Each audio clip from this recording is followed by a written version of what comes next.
نحمده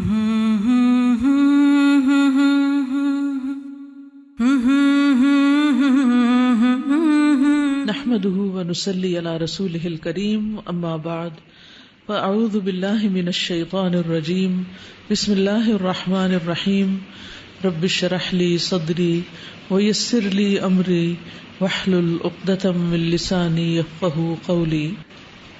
سیدہ قیلہ بنت مخرمہ رضی اللہ عنہا مومن بیٹیوں کی ماں، نام قیلہ، والد کا نام مخرمہ تمیمی اور خامد کا نام حبیب بن ازہر تھا۔ انہوں نے متعدد بیٹیوں کو جنم دیا لیکن بیٹا کوئی نہ ہوا۔ یہ سیناریو بھی ہوتا ہمارے معاشرے۔ اللہ کی مشیت یہ ہوئی کہ ان کا خامد اس پہلے مرحلے میں ہی فوت ہو گیا جب اسلام کا ابھی ظہور ہی ہوا تھا۔ سیدہ قیلہ نے اللہ تعالیٰ کے فیصلے کو تسلیم و رضا کے ساتھ قبول کیا اور اللہ تعالیٰ کے حکم کو برضا اور رغبت قبول کرنے کے علاوہ کوئی چارہ نہ پایا۔ ہمارے معاشرے میں اگر کسی کی صرف بیٹیاں ہوں تو اس کا کیا حال ہوتا ہے؟ وہ برضا اور رغبت اللہ کے فیصلے کو قبول کرتا ہے۔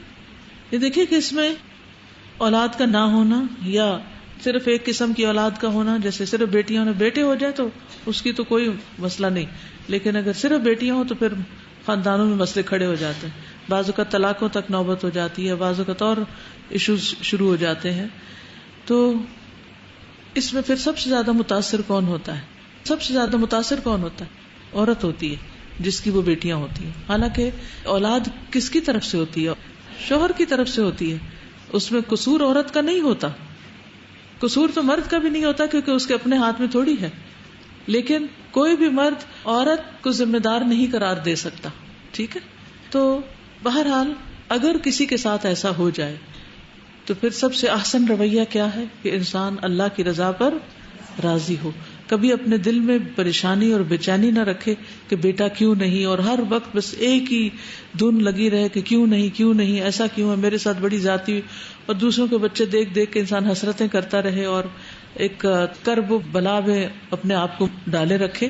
تو اس سے ہٹنا ہے۔ صحابیات کی زندگی میں جو نمونہ ہے وہ کیا ہے کہ جس حال میں رب نے انہیں رکھا وہ اس پر راضی رہیں، اور یہی ایمان کا ثمر ہے۔ وہ اپنی بیٹیوں کو اسلام کے بنیادی احکام بتانے اور انہی احکام کی روشنی میں ان کی تربیت کرنے، انہیں اعلیٰ اسلامی اخلاقیات سے آراستہ کرنے لگی۔ ایک دن اچانک ان کے خاوند کا بھائی آثوب بن ازہر ان کے گھر آیا اور اپنے بھائی کی بیٹیاں چھین کر لے گیا۔ وہ کیوں؟ چچا تھا نا، بھائی فوت ہو چکا تھا، تو اس نے کہا یہ ہماری اولاد ہے، دے دو ہمیں۔ ایسا بھی ہوتا ہے ہمارے معاشرے میں، ہوتا ہے نا کہ جب شوہر فوت ہو جائے یا طلاق ہو جائے تو پھر بچے بعض اوقات بیوی سے چھین لیے جاتے ہیں۔ اس نے سیدہ قیلہ کی تنہائی پر کوئی ترس نہ کھایا اور نہ اس کے دل میں یہ ترس آیا کہ اس کا خاوند فوت ہو چکا ہے۔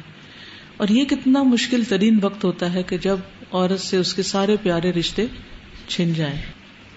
سیدہ قیلہ نے اپنے دل میں یہ بات ٹھان لی کہ کوئی شخص اسے رسول اللہ صلی اللہ علیہ وسلم کی خدمت میں لے جائے تاکہ وہ آپ سے شکایت کر سکے اور آپ کو بتا سکے جو اس کے ساتھ بیتی ہے۔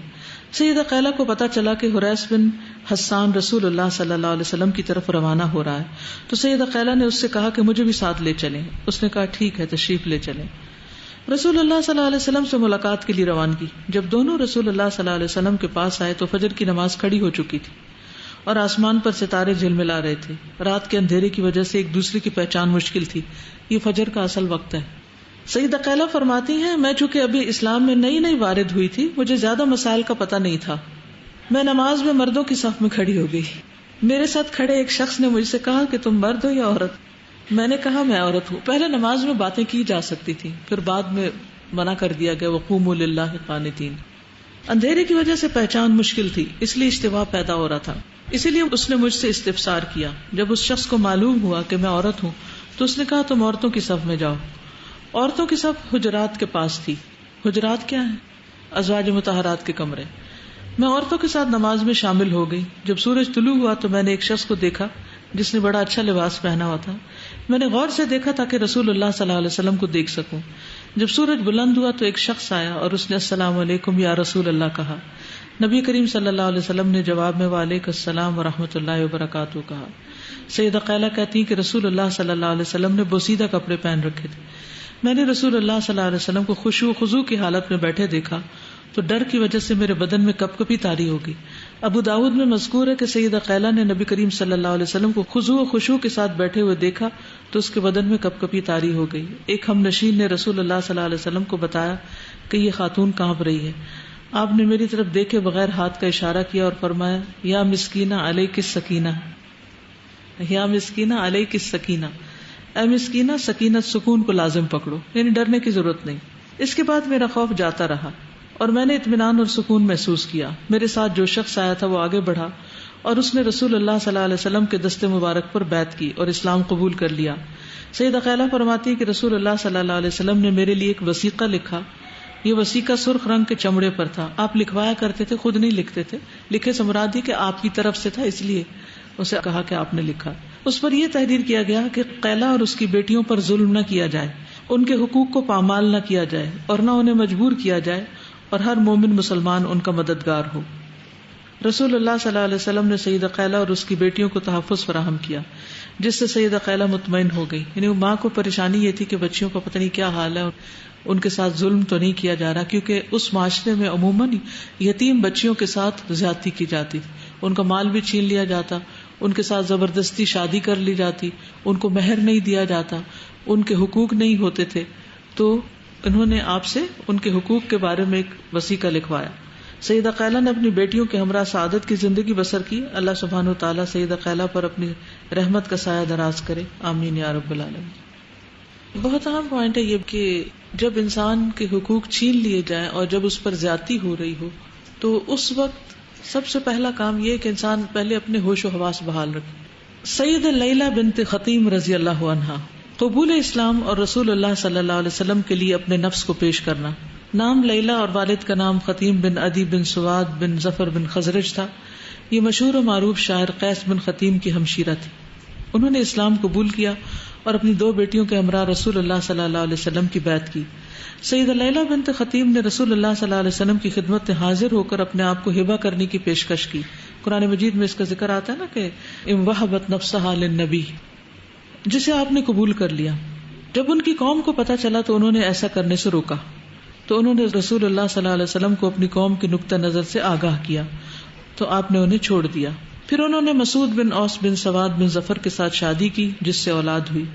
یہ مدینہ منورہ میں ایک باغ میں غسل کر رہی تھی کہ ایک بھیڑیے نے ان پر حملہ کر دیا، جس کی وجہ سے وفات پا گئی. نبی کریم صلی اللہ علیہ وسلم کی انصار کے ساتھ محبت. رسول اللہ صلی اللہ علیہ وسلم کو انصار کے ساتھ بہت محبت تھی. آپ لوگوں کو انصار سے محبت کی ترغیب دلاتے اور ان کے ساتھ بغض رکھنے سے روکتے اور ان کی کوتاہیوں سے درگزر کرنے کی تلقین کرتے. سیدنا انس بن مالک بیان کرتے ہیں کہ رسول اللہ صلی اللہ علیہ وسلم نے فرمایا الانصار کرشی وعیبتی وان الناس سیکسرون ویقلون فاقبلوا من محسنهم وتجاوزوا عن مسیئهم. انصار میری جان و جگر ہیں اور یقیناً لوگ زیادہ ہوں گے اور یہ کم. تم ان کے نیک لوگوں کی نیکی قبول کرو اور غلطی کرنے والوں سے درگزر کرو. یہ بڑی خوبصورت بات آپ نے کی. ایک تو اپنی دل و جان کی محبت کا اظہار کیا ان کی قربانیوں کی وجہ سے، کیونکہ انہوں نے مہاجرین کو پناہ دی تھی، اپنے گھر بار پیش کیے تھے. دوسری بات یہ کہ آپ نے یہ بھی بتا دیا کہ اور لوگ زیادہ ہوں گے اور ایسے لوگ کم ہوں گے، یا انصار کم ہوں گے اور انصار جیسے لوگ بھی کم ہی ہوں گے. چونکہ ان کی قربانی بڑی ہے، اس لیے ان کے جو نیک ہیں ان کی نیکی قبول کرو اور جو غلطی کرے اس سے درگزر کرو. یہ کیوں کہا گیا کہ ان کی غلطی سے درگزر کرو؟ کس کی غلطی سے درگزر کرنا چاہیے؟ ویسے تو کسی کی غلطی کو بھی معاف کیا جا سکتا ہے، لیکن اگر کسی کا آپ پر احسان ہو اور کسی وقت انسان ہونے کے ناطے وہ آپ کے ساتھ کوئی زیادتی کر جائے تو اس وقت ایسے انسان کی غلطی کو معاف کر دینا چاہیے. یہ نبی صلی اللہ علیہ وسلم کی سنت ہے. اب مثلا ماں کا احسان بچے پہ بہت زیادہ ہے. اس کا یہ مطلب نہیں کہ ماں فرشتہ ہوتی اور ماں سے بچے کے حق میں کوئی ظلم نہیں ہوتا یا کوئی زیادتی نہیں ہوتی یا کوئی قصور نہیں ہوتا. ہوتا ہے، لیکن اس کا احسان چونکہ بڑا ہے اس لیے اس کی غلطیوں کو معاف کر دینا چاہیے اور پھر بھی اس کا احترام کرنا چاہیے. ہم کیا کرتے ہیں؟ مقابلے پہ آ جاتے ہیں اور ان کے ساتھ ایسا ٹریٹ کرنے لگتے ہیں جیسے برابر کے کسی شخص سے یا اپنے سے چھوٹے کے ساتھ کر رہے ہیں، خصوصاً اگر وہ کوئی غلط کام کر رہے ہیں. کیونکہ آپ دیکھیے ہمارے معاشرے میں ہر طرح کے غلط کام ہو رہے ہیں، سود اور رشوت اور حرام کمائی اور فحاشی، بے حیائی، بہت کچھ ہو رہا ہے. تو ایسی صورتوں میں بعض اوقات انسان کے اپنے ہی پیارے اس میں ملوث ہوتے ہیں اور آپ کو پتہ ہوتا ہے، اپنے خاندان کے کچھ لوگ ہو سکتے ہیں، رشتے دار ہو سکتے ہیں، بہن بھائی ہو سکتے ہیں، آپ کو پتہ ہوتا ہے انتہائی غلط کام کر رہے ہیں، آپ سمجھانے کی بھی کوشش کرتے ہیں لیکن وہ سمجھتے نہیں. پھر آپ سختی پر اتر آتے ہیں. تو کیا سختی معاملہ حل کر دیتی ہے؟ کیا خیال ہے؟ آپ کا ڈانٹ ڈپٹ کرنا اور پولیس بن جانا کیا لوگوں کی برائیوں کو کم کر دے گا؟ جی، کنونس کریں گے، پیار سے سمجھائیں گے، ان کے سامنے اپنا عملی نمونہ رکھیں گے. میں نے پہلے بھی آپ کو یہ بات بتائی تھی، کسی کو بھی امر بالمعروف اور نہی عن المنکر کرنا ہو تو سب سے پہلے اس کا اعتماد حاصل کریں، اسے محبت دیں، ٹرسٹ دیں. جب وہ آپ پر اعتماد کرنے لگے کہ یہ تو ہمارا بہت خیر خواہ ہے، پھر آپ اس سے بات کریں، وہ مان جائے گا، وہ سن لے گا آپ کی بات. لیکن اگر آپ نے اپنا ٹرسٹ ہی کھو دیا اور لوگوں کو اپنے سے خوف زدہ کر دیا اور ڈرا دیا تو آپ کی بات کوئی نہیں سنے گا. آپ اللہ کے دین کو اور زیادہ لوگوں کی نظروں میں چھوٹا کر دیں گے. تو یہاں پر آپ صلی اللہ علیہ وسلم کیا فرما رہے ہیں کہ ان کی غلطی کرنے والوں سے درگزر کرو. اسی طرح اپنے ہی بعض اوقات والد، دادا دادی، استاد، ایون کوئی بھی ہو سکتا ہے جو عمر میں بڑا ہو، رشتے میں بڑا ہو، مرتبے مقام میں بڑا ہو، لیکن اس کا احسان ہو تو احسان کرنے والوں کا احسان ماننا ضروری ہوتا ہے. اور احسان ماننا کیا ہے؟ ان کی غلطیوں سے درگزر کیا جائے، ورنہ زندگی نہیں گزر سکتی، کیونکہ یہ فرشتے یہاں نہیں رہتے. ثابت بنانی کا بیان ہے کہ اس نے انس بن مالک سے سنا، وہ کہتے ہیں کہ رسول اللہ صلی اللہ علیہ وسلم نے فرمایا، یقیناً انصار میرے جان و جگر ہیں، تم ان کے نیک لوگوں کی نیکی قبول کرو اور ان کی غلطی کرنے والے سے درگزر کرو. انہوں نے اپنا حق ادا کر دیا جو ان پر واجب تھا، البتہ ان کا حق باقی رہ گیا، ان کا حق نہیں دیا جا سکا. اسی طرح جنگ بدر میں شرکت کرنے والوں کے بارے میں کیا کہہ دیا کہ اللہ تعالیٰ نے جھانک کر فرما دیا کہ میں نے ان کو بخش دیا کہ بہت بڑی قربانی کی وجہ سے.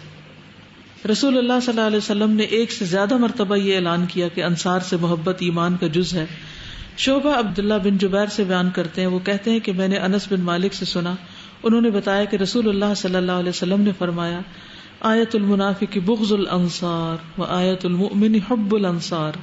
انصار کے ساتھ بغض منافق ہونے کی نشانی ہے اور انصار کے ساتھ محبت مومن ہونے کی علامت ہے. اب یہ تو وہ خاص انصار ہے نا، لیکن ایک عام انصار بھی ہے.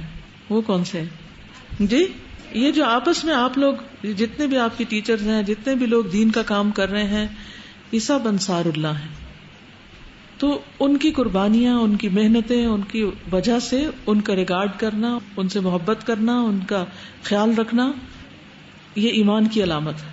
ویسے بھی یعنی نبی صلی اللہ علیہ وسلم نے قسم کھا کے بات فرمائی کہ اس وقت تک تم مومن نہیں ہو سکتے جب تک آپس میں محبت نہ کرو.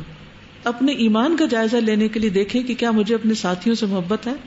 ان سے تو ہوگی جو میرا ریگارڈ کرتے ہیں، لیکن کیا ان سے بھی ہے کہ جو میرے ساتھ زیادتی کر جاتے ہیں یا قصور کر جاتے ہیں، کوتاہی کر جاتے ہیں، یا بعض اوقات بات نہیں سنتے. یہ حدیث مجھے بہت ڈراتی، بہت ڈر لگتا ہے. اس حدیث کو سامنے رکھتے ہوئے اپنے دلوں کا جائزہ لیتے رہیں کہ یہ جو میرے ساتھ کے لوگ ہیں، چاہے وہ میرے ساتھ پڑھ رہے ہیں یا کام کر رہے ہیں یا کسی بھی کیپیسٹی میں وہ کام کر رہے ہیں، کوئی ایڈمنسٹریشن کا کام کر رہے ہیں یا کوئی تعلیم دینے کا کام کر رہے ہیں، پڑھا رہے ہیں آپ کو یا کچھ بھی، کیا مجھے ان سے محبت ہے یا میں نے ان کے لیے کوئی ضد پالی ہوئی دل میں اور پھر میں وقتاً فوقتاً جہاں موقع ملتا ہے ان کی برائیاں شروع کر دیتی ہوں.